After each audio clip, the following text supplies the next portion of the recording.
اب ہم آتے ہیں سیدنا ابراہیم علیہ السلام کے قصے کی طرف، لیکن اس سے پہلے یہ وضاحت کر دیں کہ سیدنا ابراہیم علیہ السلام کے واقعے کے ساتھ چند دوسرے انبیاء علیہم السلام کے واقعات بھی وابستہ ہیں، مثلا سیدنا لوط علیہ السلام کا واقعہ، اس لیے کہ یہ سیدنا ابراہیم علیہ السلام کے بھتیجے بھی ہیں اور ان کے پیروکار بھی۔ اسی طرح آپ کے صاحبزادوں سیدنا اسماعیل اور سیدنا اسحاق علیہ السلام کے واقعات ساتھ ساتھ چلتے ہیں۔ اس کی وجہ یہ ہے کہ سیدنا اسماعیل علیہ السلام کی ولادت کے وقت ابراہیم علیہ السلام کی عمر 87 سال تھی، اور سیدنا اسحاق علیہ السلام کی پیدائش کے وقت سیدنا ابراہیم علیہ السلام کی عمر 100 سال تھی، جبکہ سیدنا ابراہیم علیہ السلام کی کل عمر 175 سال ہوئی، اس لیے ان کے واقعات ساتھ ساتھ چلتے ہیں۔ ابراہیم علیہ السلام کا قصہ سناتے ہوئے ان حضرات کا ذکر ساتھ ساتھ ضرور آئے گا، تو آئیے شروع کرتے ہیں قصہ ابراہیم علیہ السلام کا۔ صالح علیہ السلام کے بعد اللہ تعالیٰ نے سیدنا ابراہیم علیہ السلام کو مبعوث فرمایا۔ ابراہیم علیہ السلام جد الانبیاء ہیں، عظیم المرتبت اور اولو العزم پیغمبر ہیں۔ آپ کے والد کا نام طارخ تھا، جبکہ اس کا لقب آزر تھا۔ آزر مدد کرنے والے کو کہتے ہیں۔ یہ شخص اپنے قبیلے کے افراد کی مدد کیا کرتا تھا، غمخواری کرتا تھا، اس لیے اس کا لقب آزر مشہور ہو گیا تھا۔ قرآن مجید میں ابراہیم علیہ السلام کا قصہ 73 مقامات پر ذکر ہوا ہے۔ یہ 73 مقامات 25 سورتوں میں ہیں، اور یہ بات ابراہیم علیہ السلام کے بلند مرتبت ہونے پر دلالت کرتی ہے۔ ابراہیم علیہ السلام بھی سام بن نوح علیہ السلام کی نسل سے ہیں۔ آپ کی پیدائش عراق کے مشہور شہر بابل میں ہوئی۔ یہ عراق کے شمال میں واقع تھا اور آج بھی موجود ہے۔ بہت بڑا شہر ہے، اس وقت بھی بڑی آبادی پر مشتمل تھا۔ یہاں بت پرستی عام ہو چکی تھی۔ اللہ تعالی سورۃ العنکبوت آیت 25 میں فرماتے ہیں، ابراہیم نے کہا کہ تم نے جن بتوں کی پرستش اللہ کے سوا کی ہے، انہیں تم نے اپنی آپس کی دنیاوی دوستی کے بنا پر معبود ٹھہرا لیا ہے۔ مطلب یہ کہ وہ لوگ اللہ کی عبادت بتوں کو اللہ کا شریک ٹھہرا کر کرتے تھے۔ ابراہیم علیہ السلام نے اپنے باپ سے اور اپنی قوم سے کہا کہ یہ مورتیاں جن کے تم مجاور بنے بیٹھے ہو کیا ہیں؟ انہوں نے جواب دیا، ہم نے اپنے باپ دادوں کو انہی کی عبادت کرتے پایا ہے۔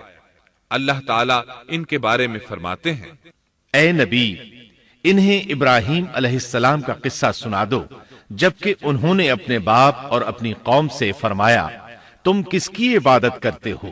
کہنے لگے، بتوں کی، ہم تو برابر ان کے مجاور بنے بیٹھے ہیں۔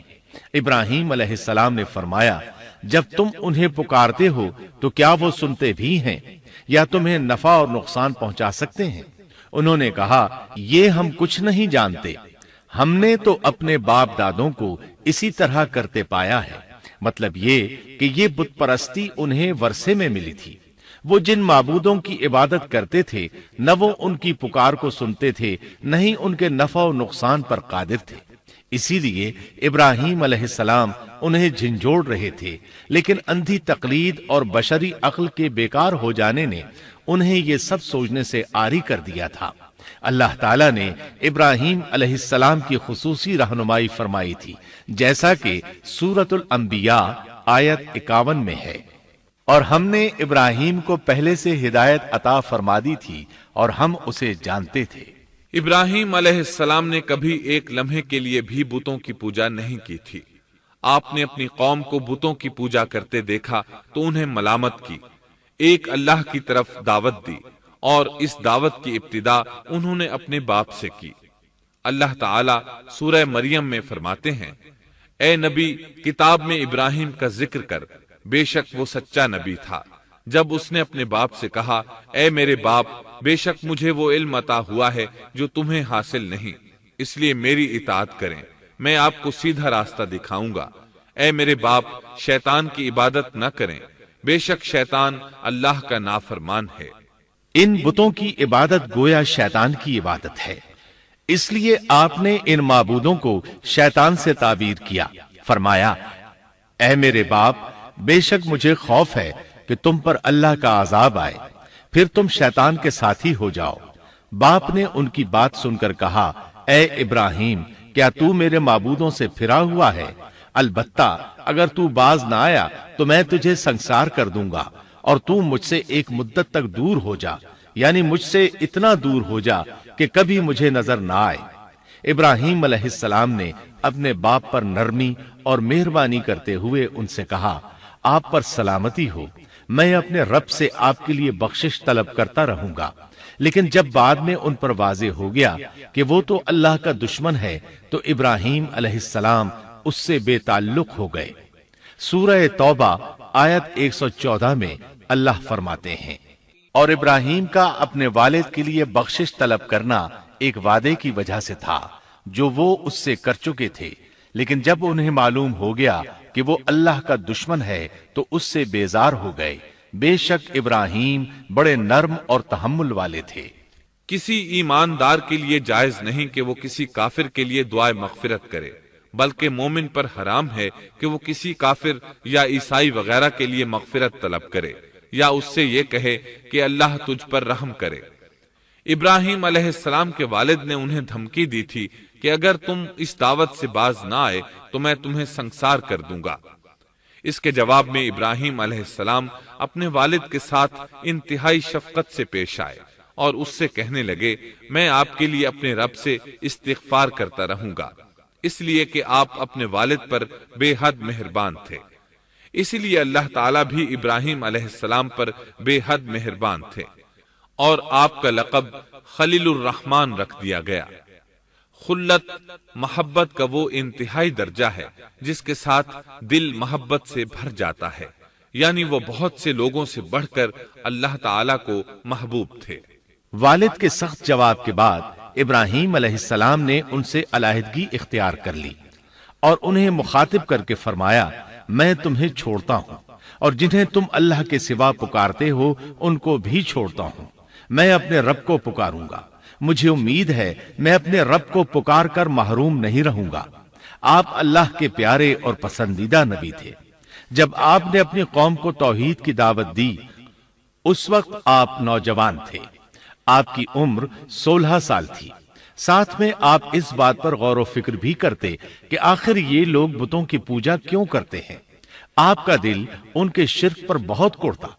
آخر آپ نے مصمم ارادہ کر لیا کہ اس شر اور فساد کی جڑ کو کاٹ کر رہیں گے، یعنی ان بتوں کو توڑ کر رہیں گے۔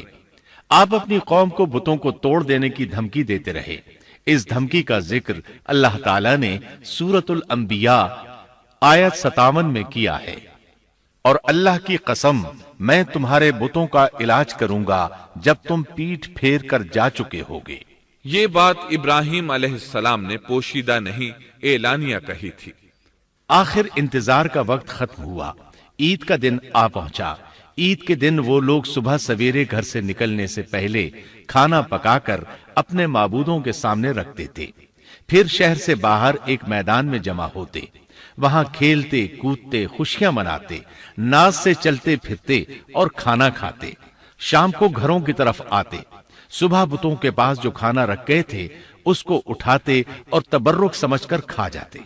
اپنے معمول کے مطابق انہوں نے عید کی تیاری کر لی، لیکن ابراہیم علیہ السلام تیار نہ ہوئے، اس لیے کہ وہ تو ان کے ساتھ جانے کا ارادہ ہی نہیں رکھتے تھے۔ وہ لوگ جانے سے پہلے ابراہیم علیہ السلام کے پاس آئے اور کہنے لگے، کیا آپ ہمارے ساتھ نہیں جائیں گے؟ سیدنا ابراہیم علیہ السلام نے آسمان کی طرف نگاہ کی اور فرمایا، میں بیمار ہوں۔ یہ تمام واقعہ سورۃ الانبیاء آیات 51 تا 58 میں بیان ہوا ہے۔ یقیناً ہم نے ابراہیم کو پہلے سے ہدایت فرما دی تھی اور ہم اسے جانتے تھے، جبکہ اس نے اپنے باپ سے اور اپنی قوم سے کہا کہ یہ مورتیاں جن کے تم مجاور بنے بیٹھے ہو کیا ہیں؟ سب نے کہا، ہم نے اپنے باپ دادوں کو انہی کی عبادت کرتے پایا ہے۔ آپ نے فرمایا، پھر تو تم اور تمہارے باپ دادا سبھی یقیناً کھلی گمراہی میں مبتلا رہے۔ کہنے لگے کیا آپ سچ مچ ہمارے پاس حق لائے ہیں یا یوں ہی مذاق کر رہے ہیں؟ آپ نے فرمایا نہیں نہیں، در حقیقت تم سب کا پروردگار تو وہ ہے جو آسمان و زمین کا مالک ہے، جس نے انہیں پیدا کیا ہے، میں تو ایسی بات کا گواہ اور قائل ہوں، اور اللہ کی قسم میں تمہارے ان معبودوں کا علاج تمہاری غیر موجودگی میں کروں گا۔ پس اس نے ان سب کے ٹکڑے کر دیے، البتہ صرف بڑے بت کو چھوڑ دیا، یہ اس لیے کیا کہ وہ سب اس کی طرف لوٹے۔ ابراہیم علیہ السلام نے لوگوں کے ساتھ عیدگاہ جانے سے انکار کیا اور عذر پیش کیا کہ وہ بیمار ہیں۔ وہ لوگ آپ کو چھوڑ کر چلے گئے۔ بعد میں ابراہیم علیہ السلام ان بتوں کے پاس گئے، دیکھا کہ ان کے سامنے کھانا پڑا ہے۔ چونکہ سب لوگ کھانا لائے تھے اس لیے یہ کھانا بہت زیادہ تھا، لیکن ان جھوٹے معبودوں نے اسے کھانا تو درکنار اس کو چھوا تک نہ تھا۔ ابراہیم علیہ السلام نے انہیں مخاطب کر کے کہا، یہ اتنا کھانا تمہارے سامنے پڑا ہے، تم اس کو کھاتے کیوں نہیں؟ تمہیں کیا ہو گیا کہ بات تک نہیں کرتے؟ پھر پوری قوت سے دائیں ہاتھ سے کلہاڑا مار کر ان کے ٹکڑے ٹکڑے کر دیے، لیکن بڑے بت کو چھوڑ دیا تاکہ سب اسی کی طرف رجوع کریں۔ تمام چھوٹے بتوں کو توڑ کر کلہاڑا اس بڑے بت کے کندھے پر رکھ دیا۔ مشرکین میلے سے لوٹے تو دیکھا ان کے سارے معبود اوندھے منہ ٹوٹے پھوٹے پڑے ہیں، ان کے تمام معبودوں کو توڑ دیا گیا تھا۔ وہ حیران رہ گئے کہ یہ کیسے ہو گیا، کس نے کیا؟ کہنے لگے یہ کام کس ظالم کا ہے، اس نے ہمارے معبودوں کی توہین کی ہے۔ اس وقت جن لوگوں نے ابراہیم علیہ السلام کا وہ کلام سنا تھا انہیں ان کا خیال آ گیا، کہنے لگے وہ نوجوان جس کا نام ابراہیم ہے اسے ہم نے اپنے بتوں کی مذمت کرتے سنا ہے۔ اللہ کی قدرت کہ ابراہیم علیہ السلام کا جو مقصد تھا وہ خود بخود پورا ہو رہا تھا۔ قوم کے لوگ مشورہ کر رہے تھے کہ سب کو جمع کرو اور اسے بلاؤ، پھر اسے سزا دو۔ چنانچہ تمام اہل باطل چھوٹے بڑے جمع ہو گئے، کارروائی شروع ہو گئی۔ کہنے لگے اے ابراہیم، ہمارے معبودوں کے ساتھ یہ لغو حرکت تو نے کی ہے۔ ابراہیم علیہ السلام نے جواب دیا، یہ کام تو اس بڑے بت کا ہے، مجھ سے کیوں پوچھتے ہو؟ تم اپنے معبودوں سے کیوں نہیں پوچھ لیتے کہ ان کے ٹکڑے کس نے اڑائے ہیں؟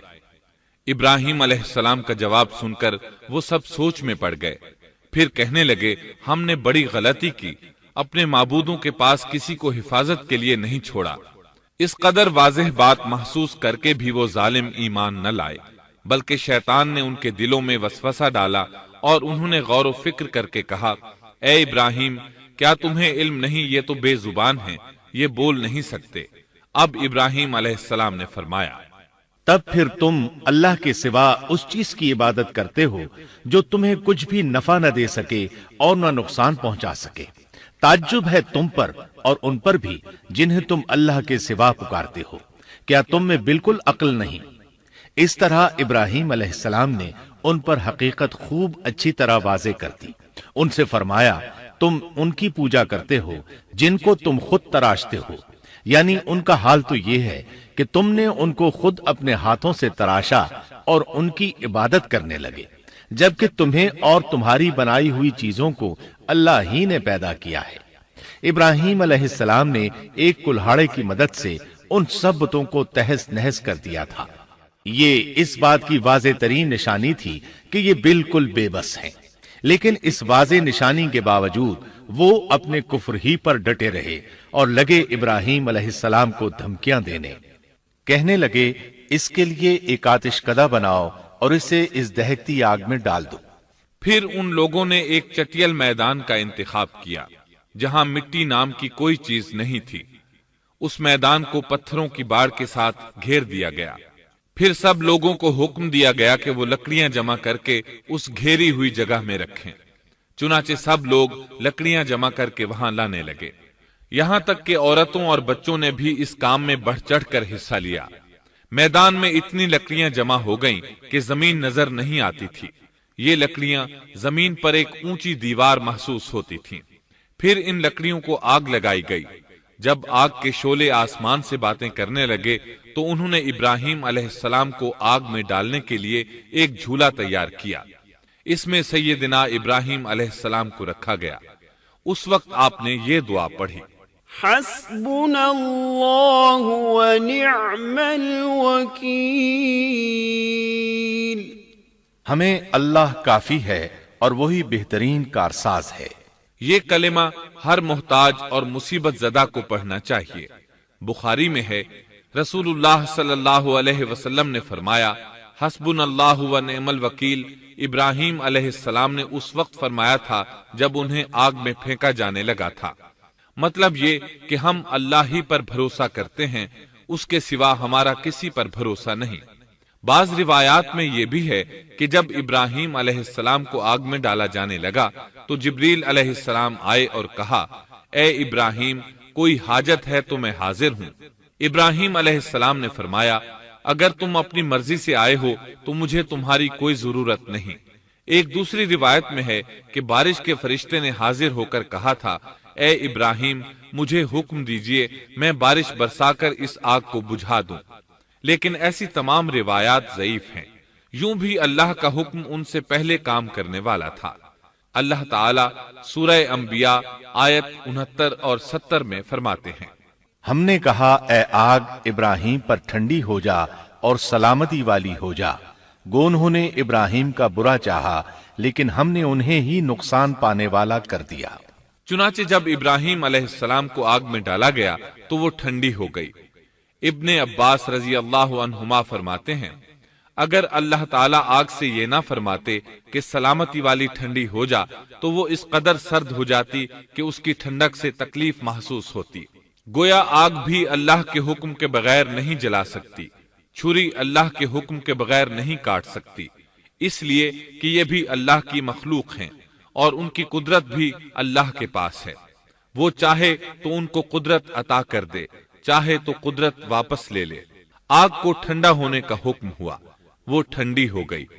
اس نے نہ ابراہیم علیہ السلام کے کپڑے جلائے، نہ جسم کے کسی حصے کو کوئی نقصان پہنچایا، صرف وہ رسیاں جلائیں جن سے آپ کو باندھا گیا تھا۔ سبحان اللہ۔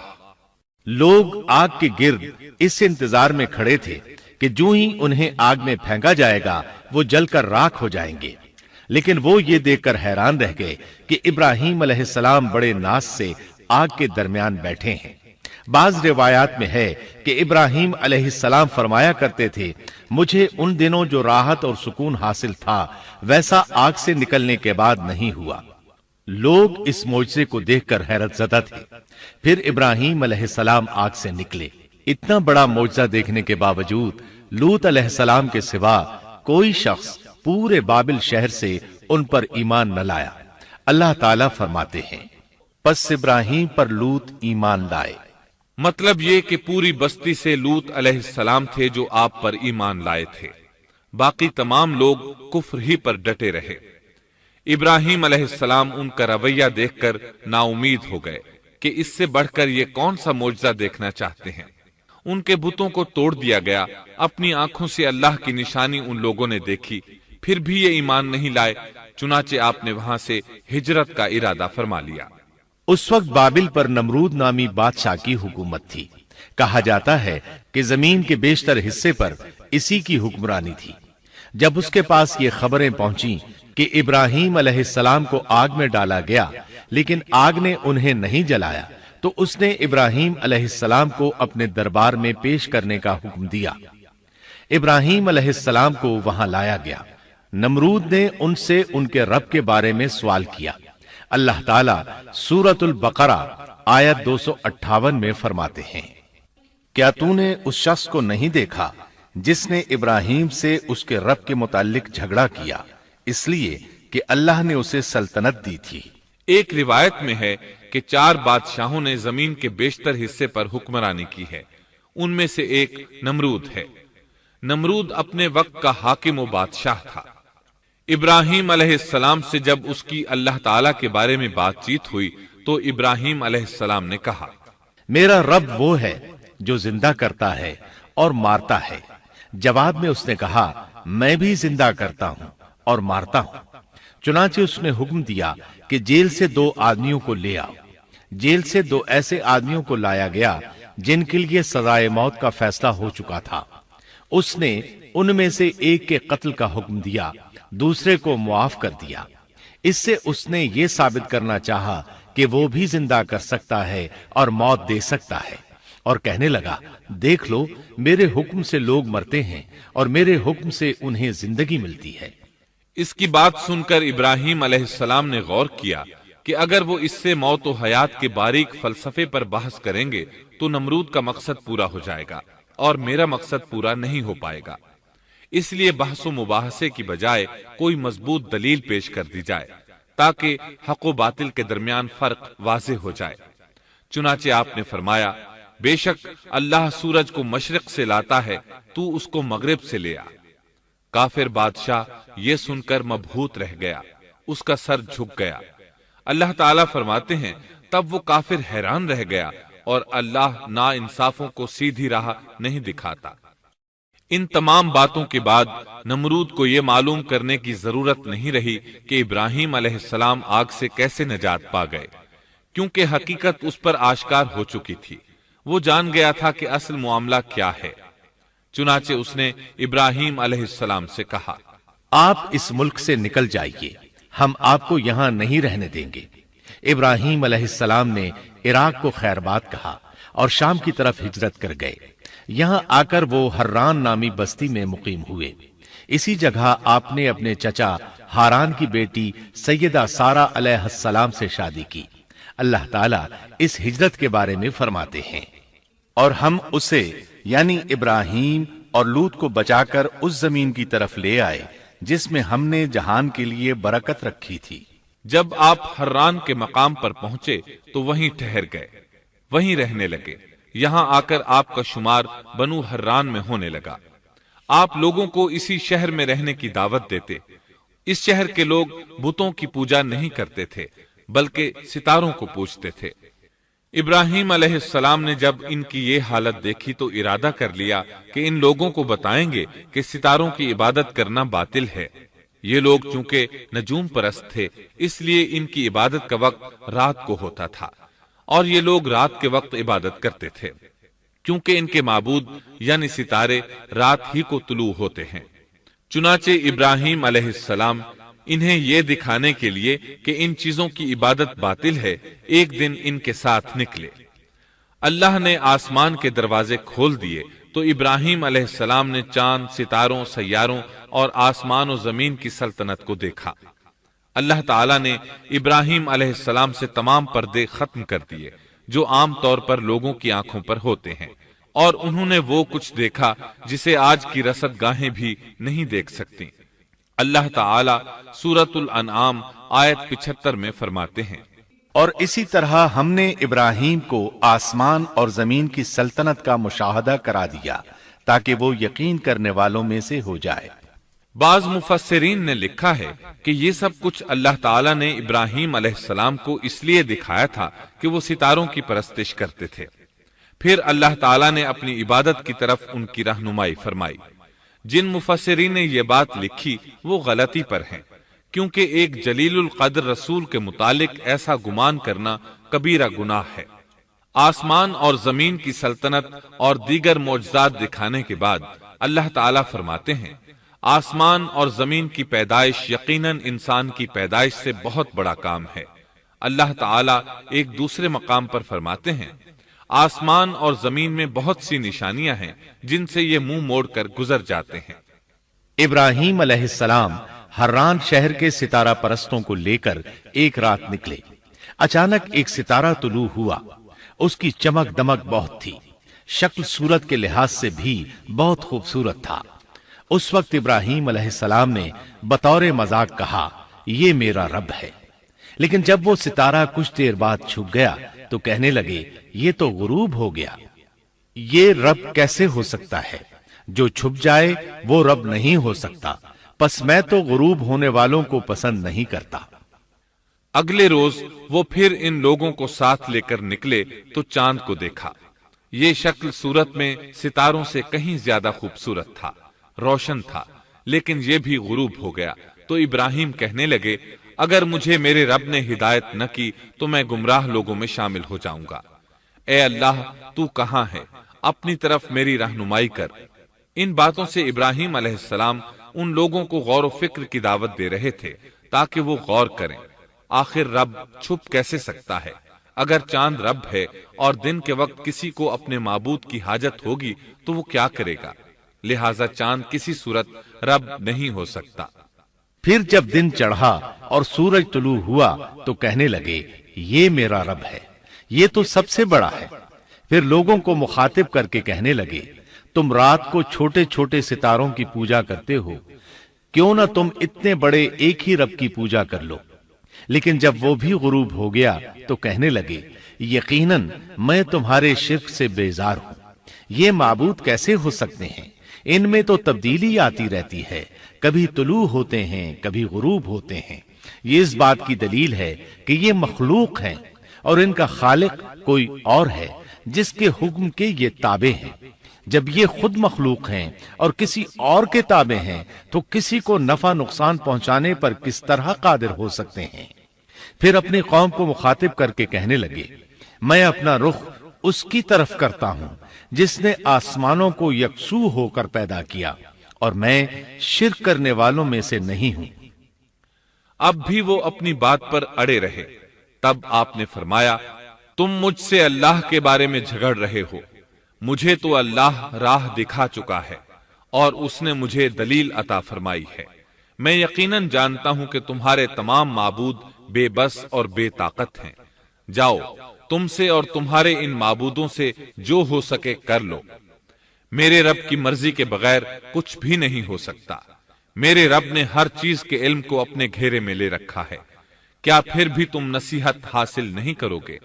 اور میں تمہارے معبودوں سے خوف کیوں کھاؤں؟ تم اللہ سے نہیں ڈرتے؟ ان کو اللہ کا شریک ٹھہرا رہے ہو، اللہ نے اس کی کوئی دلیل نازل نہیں کی۔ اگر تم میں صحیح علم ہے تو تم ہی بتلا دو کہ ہم دونوں جماعتوں میں سے امن کا زیادہ حقدار کون ہے؟ امن انہی کے لیے ہے جو ایمان لانے کے بعد دین کو شرک سے خلط ملط نہیں کرتے۔ حقیقت میں ہدایت یافتہ وہی لوگ ہیں۔ یہی ہمارے وہ دلائل تھے جو ہم نے ابراہیم علیہ السلام کو ان کی قوم کے مقابلے میں عطا کیے تھے، اور ہم جسے چاہیں مرتبے میں بڑھا دیں۔ بے شک تیرا رب بڑی حکمت والا ہے۔ ان لوگوں نے پھر بھی کفر ہی کیا، کوئی بھی ایمان نہ لایا۔ چنانچہ ابراہیم علیہ السلام نے ایک بار پھر ہجرت کی اور مصر جا پہنچے۔ مصر کے بادشاہ کو خبر ملی کہ ایک شخص ہجرت کر کے آیا ہے اور اس کے ساتھ ایک عورت ہے، وہ بہت زیادہ حسین و جمیل ہے۔ چنانچہ اس ظالم نے اپنے کارندوں کو بھیجا کہ اس عورت کو میرے پاس لے آؤ، ساتھ ہی اس سے پوچھنا کہ تمہارے ساتھ جو آدمی ہے وہ کون ہے، اگر وہ اس کا خاوند ہو تو اسے قتل کر دینا۔ ادھر بادشاہ نے اپنے کارندوں کو حکم دیا، ادھر اللہ نے ابراہیم علیہ السلام کی طرف وحی بھیج دی۔ انہوں نے سارہ علیہ السلام سے کہا اگر وہ تجھ سے میرے بارے میں پوچھیں تو بتا دینا تم میری بہن ہو۔ پھر سارہ سے بولے اے سارہ، روئے زمین پر میرے اور تیرے سوا کوئی مومن نہیں، یعنی یہ کافروں کی سرزمین ہے، یہاں کوئی مومن نہیں، اس لحاظ سے تم میری دینی بہن ہو۔ پھر بادشاہ نے ابراہیم علیہ السلام کو پیش کرنے کا حکم دیا۔ اس نے آپ سے پوچھا یہ عورت کون ہے؟ آپ نے فرمایا یہ میری بہن ہے۔ اس طرح ابراہیم علیہ السلام کی زندگی میں 3 موقع ایسے آئے کہ انہوں نے اللہ کے دین کی حمایت اور مدافعت کے لیے توریہ کیا۔ توریہ کا مطلب یہ ہے کہ واقعہ کچھ اور ہو لیکن کوئی شخص کسی خاص مصلحت کی وجہ سے اسے 2 معانی والے الفاظ کے ساتھ اس انداز میں بیان کرے کہ سننے والا اس واقعہ کو نہ سمجھ سکے بلکہ اس کا ذہن خلاف واقعہ چیز کی طرف منتقل ہو جائے۔ شریعت نے بعض مخصوص حالات میں اس کی اجازت دی ہے۔ وہ 3 مواقع جہاں ابراہیم علیہ السلام نے توریہ فرمایا ان کی وضاحت کچھ اس طرح ہے۔ ایک یہ کہ آپ نے میلے پر نہ جانے کی غرض سے ان لوگوں سے کہا تھا کہ میں بیمار ہوں۔ دوسرے موقع پر یہ فرمایا تھا یہ کام اس بڑے سردار بت کا ہے۔ تیسرے سارہ علیہ السلام کو دینی بہن قرار دیا۔ اس ظالم بادشاہ نے سارہ علیہ السلام کو اپنی تحویل میں لے لیا۔ جب سارہ علیہ السلام کو معلوم ہوا کہ وہ ایک بدکار شخص ہے تو انہوں نے اللہ تعالیٰ سے دعا کی، اے اللہ، تجھے معلوم ہے میں تجھ پر اور تیرے نبی پر ایمان لائی ہوں اور اپنے جسم کو اپنے خاوند کے سوا ہر ایک سے محفوظ رکھا ہے، لہٰذا آپ اس کافر کو مجھ پر مسلط نہ کیجیے گا۔ چنانچہ اس کافر بادشاہ نے جب سیدہ سارہ کو پکڑنے کے لیے اپنا ہاتھ بڑھایا تو اس کا ہاتھ شل ہو گیا اور اپنی جگہ پر جم گیا۔ وہ لگا چیخ پکار کرنے، اس میں اتنی طاقت نہ رہی کہ اپنے ہاتھ کو حرکت دے سکے۔ اس کی آواز سن کر اس کے محافظ بھاگے ہوئے آئے، انہوں نے اس کے ہاتھ کو چھڑانا چاہا لیکن چھڑا نہ سکے۔ اس کی یہ حالت دیکھ کر سیدہ سارہ خوف زدہ ہو گئیں۔ انہوں نے سوچا اگر یہ مر گیا تو لوگ کہیں گے اسے میں نے قتل کیا ہے، چنانچہ انہوں نے اللہ سے دعا کی کہ اسے چھوڑ دیا جائے۔ اللہ تعالیٰ نے آپ کی دعا قبول کر لی، اس کا ہاتھ ٹھیک ہو گیا، لیکن وہ ظالم پھر بھی نہ ڈرا۔ اس نے ایک بار پھر آپ کی طرف ہاتھ بڑھایا، اس کا ہاتھ پھر شل ہو گیا۔ سیدہ سارہ نے پھر دعا کی، وہ دوبارہ ٹھیک ہو گیا، وہ پھر بھی باز نہ آیا۔ تیسری بار پھر اس نے ان کی طرف ہاتھ بڑھایا، اس بار بھی اس کا ہاتھ شل ہو گیا۔ اب وہ سیدہ سارہ علیہ السلام سے کہنے لگا، اب کی بار اگر تو مجھے اس مصیبت سے نجات دلائے گی تو میں تجھے چھوڑ دوں گا اور کبھی تیرے آڑے نہیں آؤں گا۔ چنانچہ سیدہ سارہ علیہ السلام نے اللہ تعالی سے دعا کی، وہ ٹھیک ہو گیا۔ تب اس نے اپنے کارندوں کو آواز دی اور ان سے بولا، تم میرے پاس کسی انسان کو نہیں بلکہ سرکش جن کو لائے ہو۔ پھر اس نے انہیں رہا کر دیا، عزت و اکرام سے رخصت کیا اور ان کی خدمت کے لیے اپنی بیٹی ہاجرہ کو ساتھ کر دیا۔ سارہ علیہ السلام واپس لوٹیں تو دیکھا کہ ابراہیم علیہ السلام نماز پڑھ رہے ہیں۔ نماز کے بعد انہوں نے پوچھا، سارہ، اس نے تمہارے ساتھ کیا سلوک کیا؟ سیدہ سارہ علیہ السلام نے سارا واقعہ سنا دیا۔ سن کر آپ نے فرمایا، الحمدللہ۔ پھر بولے، اب ہم یہاں نہیں رہیں گے بلکہ واپس جائیں گے۔ چنانچہ آپ ایک بار پھر فلسطین میں آ گئے، وہیں اپنی زندگی بسر کرنے لگے۔ جب آپ فلسطین میں مستقل طور پر رہائش پذیر ہوئے تو لوط علیہ السلام بھی آپ کے ساتھ تھے۔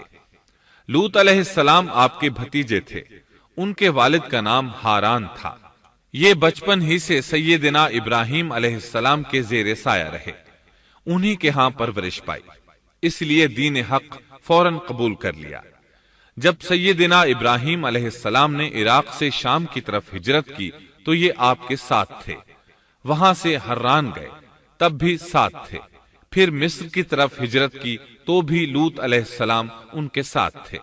آخرکار جب آپ نے مصر کو بھی خیر بات کہا اور فلسطین آ گئے تب بھی یہ ساتھ تھے۔ اب ابراہیم علیہ السلام نے لوط علیہ السلام کو حکم دیا کہ وہ بستی سدوم کی طرف چلے جائیں، اس لیے کہ اس بستی کے لوگ کفر کی انتہائی گہرائی میں جا چکے ہیں، انہیں کفر و شرک سے نکالنے کے لیے وہاں جائیں، انہیں اللہ کے احکام سنائیں، اللہ کی طرف دعوت دیں۔ چنانچہ لوط علیہ السلام تو اس طرف روانہ ہو گئے اور ادھر فلسطین میں صرف 3 مسلمان رہ گئے، ابراہیم علیہ السلام، ان کی زوجہ محترمہ سیدہ سارہ اور سیدہ ہاجرہ علیہم السلام وہیں رہائش پذیر رہے اور لوگوں کو مسلسل اللہ کی طرف دعوت دیتے رہے۔ یہاں یہ بے شمار مال و دولت کے بھی مالک بن گئے۔ جب ان کی عمر 85 یا 86 سال ہوئی تو سارہ علیہ السلام نے سوچا، میں بانجھ ہوں، میرے خاوند بوڑھے ہیں لیکن اولاد کی تمنا ہے، تو کیوں نہ میں اپنی لونڈی ہاجرہ ہدیے اور تحفے کے طور پر ابراہیم علیہ السلام کو دے دوں۔ چنانچہ ہاجرہ ابراہیم علیہ السلام کو مل گئیں، انہوں نے ان سے شادی کر لی۔ اللہ رب العزت نے جلد ہی ان کے بطن سے آپ کو اسماعیل علیہ السلام عطا فرمائے۔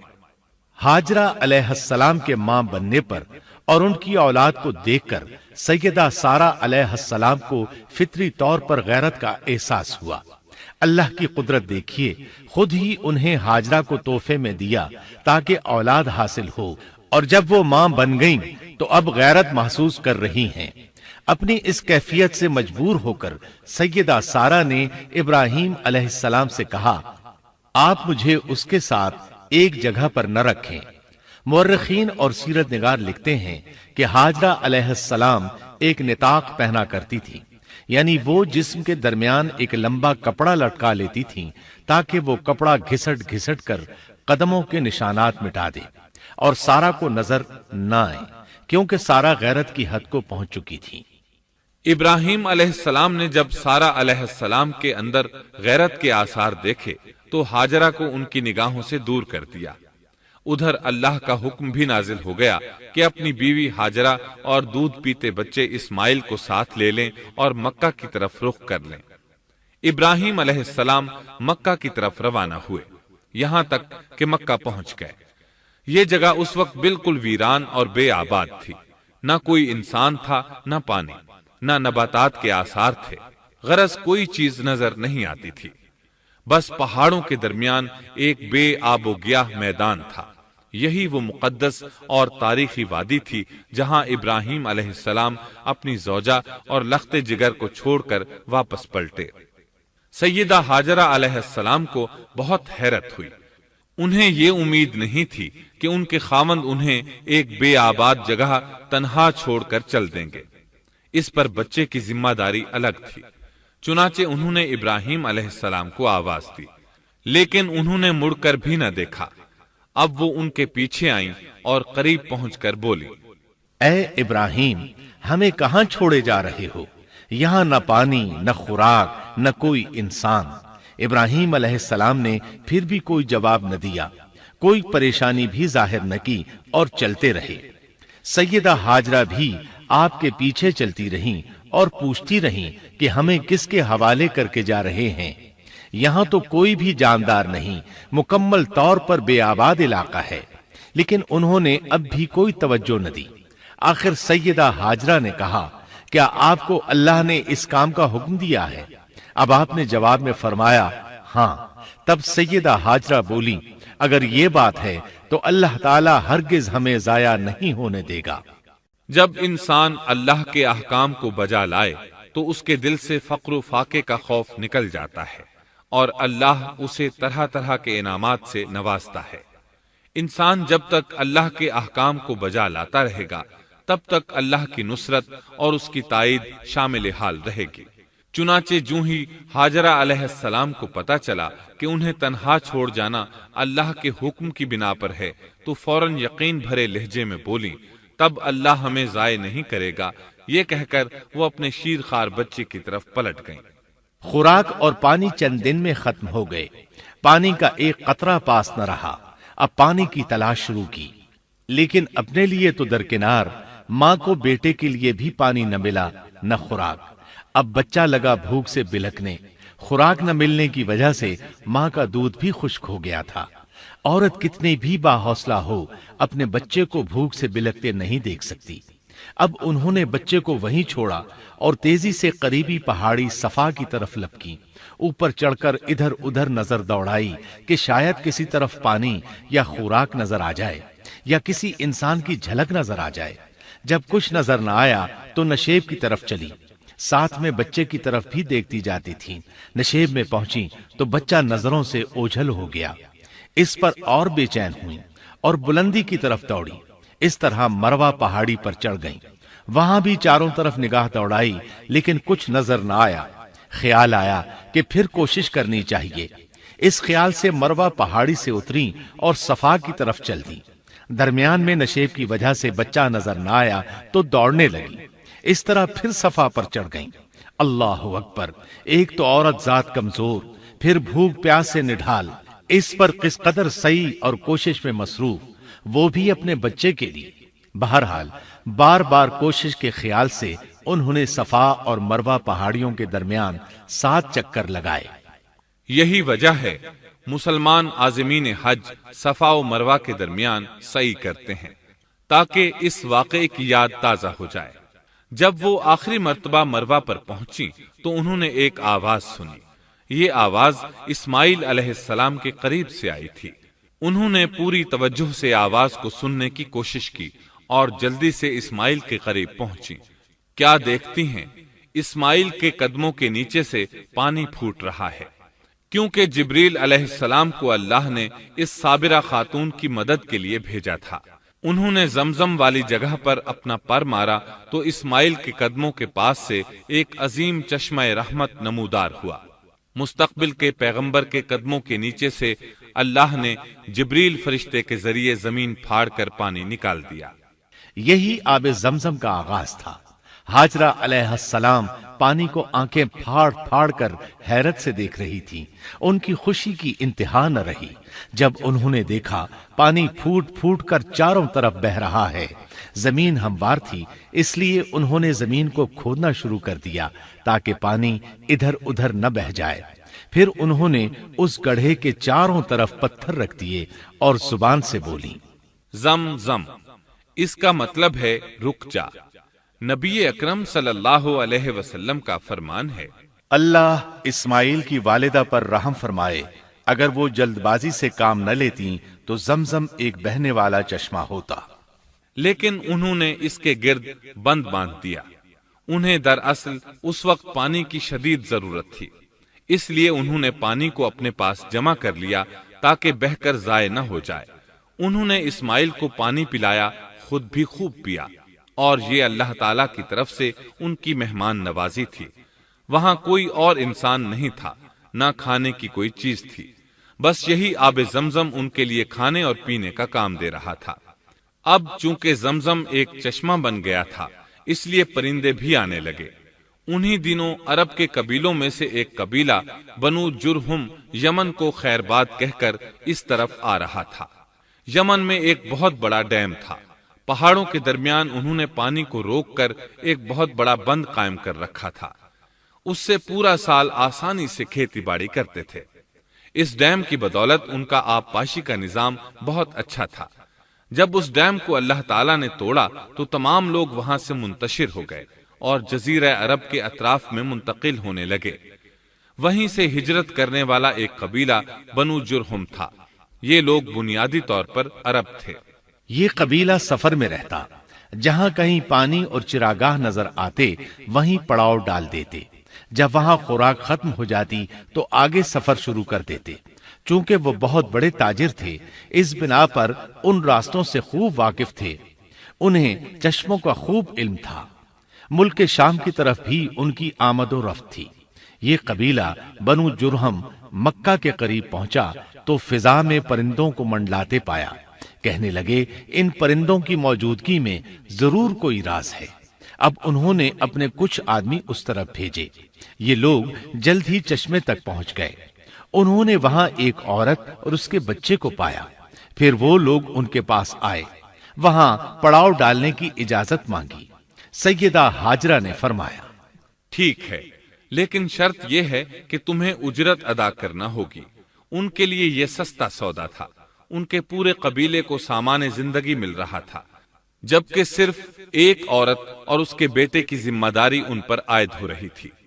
انہوں نے فوراً حامی بھر لی اور وہاں رہائش اختیار کر لی۔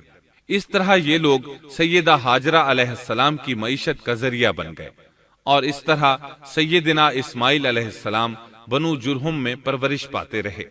انہوں نے ان لوگوں سے عربی سیکھ لی اور ان سے بھی زیادہ عربی دان بن گئے۔ فصاحت اور بلاغت سے عربی میں بات چیت کرنے لگے۔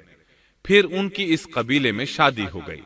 ان کی اولاد سے عرب قوم کا آغاز ہوا۔ انہی میں سے سرور کائنات محمد صلی اللہ علیہ وسلم کی ولادت باسعادت ہوئی۔ بنو جرہم کی آمد اور آبادی ابراہیم علیہ السلام کی دعا کا نتیجہ تھی۔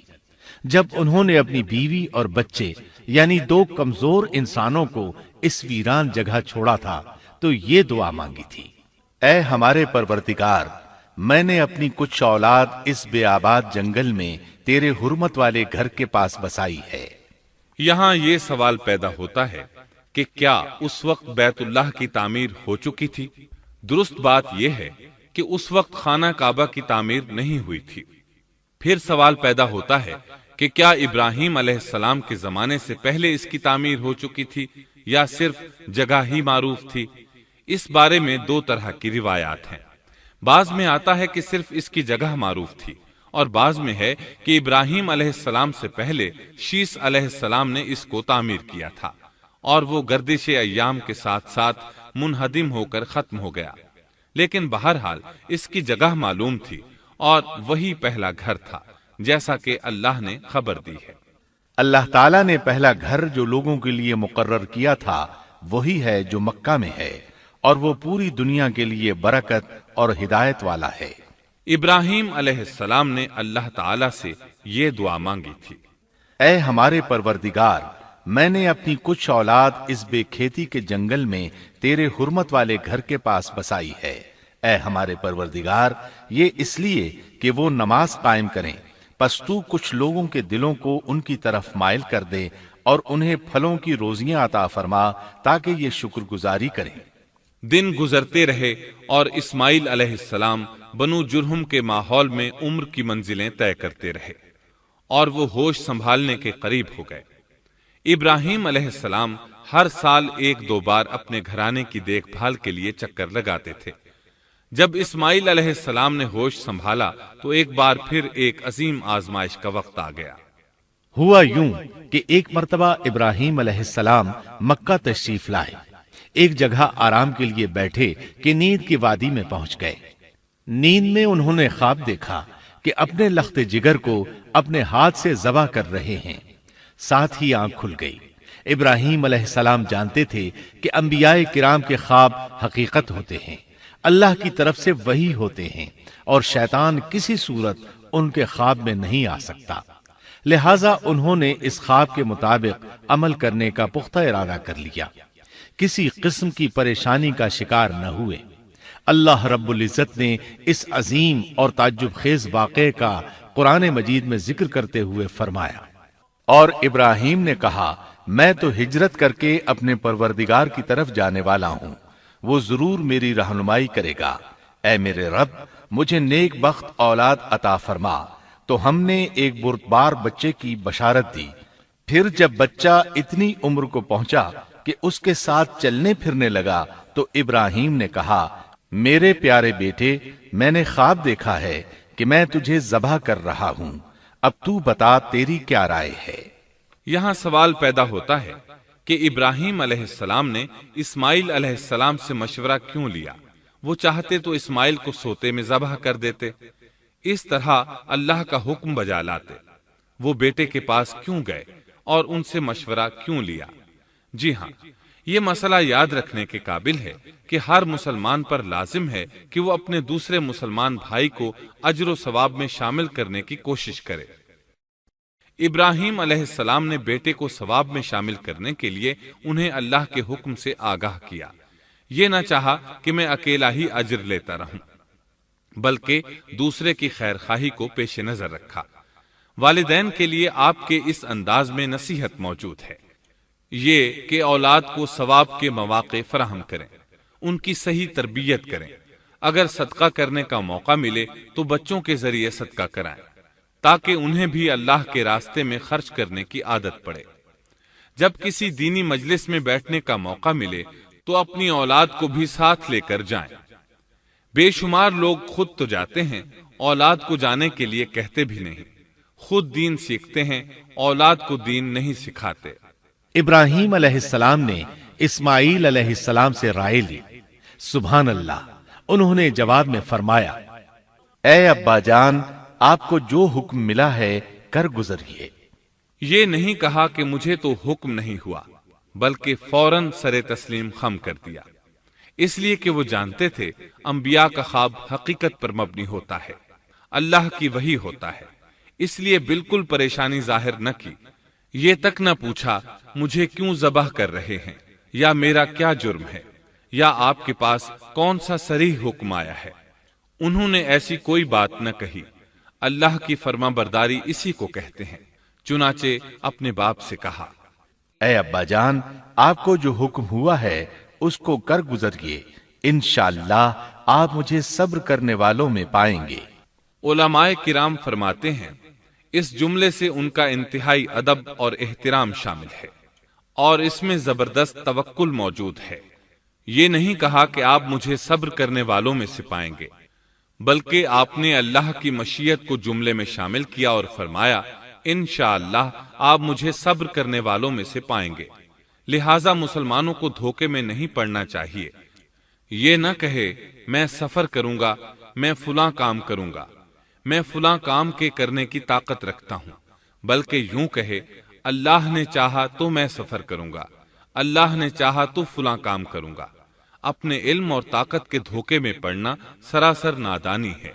ہر چیز کا تعلق اللہ سے قائم کرے، جیسا کہ اللہ تعالیٰ فرماتے ہیں، اور ہرگز ہرگز کسی کام پر یوں نہ کہنا کہ میں اسے کل کروں گا، مگر ساتھ ہی انشاءاللہ کہہ لینا۔ اپنی زبان کو اللہ کے ذکر سے سجا کر رکھو اور ہمیشہ اپنے معاملات کو اللہ کی طرف لوٹاؤ۔ بہرحال باپ بیٹا دونوں ہی مصمم ارادے کے ساتھ اللہ کا حکم پورا کرنے کے لیے پیش ہو گئے۔ اسماعیل علیہ السلام نے اپنے والد محترم سیدنا ابراہیم علیہ السلام سے کہا، جب آپ مجھے ذبح کرنے لگیں تو میری پیشانی کو زمین پر رکھ دیجیے گا تاکہ آپ کو میرا چہرہ نظر نہ آئے اور کہیں آپ کے ہاتھ رک نہ جائیں۔ اب ابراہیم علیہ السلام نے بیٹے کی پیشانی پکڑ کر زمین پر لٹا دیا، جیسا کہ اللہ تعالیٰ نے فرمایا۔ جب دونوں مطیع ہو گئے اور ابراہیم نے اسے پیشانی کے بل لٹا دیا، اب انہوں نے چھری پکڑی اور گردن پر چلا دی، لیکن چھری نے گردن نہ کاٹی، بالکل اسی طرح جیسے آگ نے ابراہیم کو نہیں جلایا تھا، اس لیے کہ چھری میں کاٹنے کی طاقت اور آگ میں جلانے کی صلاحیت اللہ کے حکم کے بغیر نہیں آ سکتی۔ اللہ نے دونوں سے یہ طاقتیں سلب کر لی۔ اب ابراہیم زور لگا رہے ہیں، ادھر اسماعیل علیہ السلام کہہ رہے ہیں، ابا جان جلدی کیجئے، چھری چلائیے۔ اللہ تعالیٰ نے اس واقعے کا ذکر یوں فرمایا ہے، جب وہ دونوں مطیع ہو گئے اور ابراہیم نے اسے پیشانی کے بل لٹا دیا۔ اس مطیع ہونے سے مراد اللہ کے حکم کو نافذ کرنا ہے۔ اب ظاہر ہے مطیع تو وہ پہلے بھی تھے، لیکن یہاں اسلما یعنی مطیع ہونے سے مراد کامل اسلام ہے۔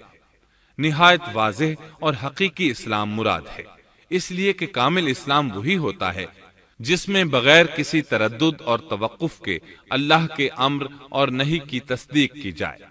یہ تھا حقیقی اسلام۔ ہاں تو چھری چلتی رہی، گلا نہ کٹا، اس لیے کہ امتحان اور آزمائش کی تکمیل ہو چکی تھی۔ یہ بات ثابت ہو چکی تھی کہ اللہ کا حکم نافذ کرنے میں دونوں پوری طرح کوشاں ہیں۔ اللہ تعالیٰ بھی فرما برداری ہی کا صلہ عطا فرماتے ہیں۔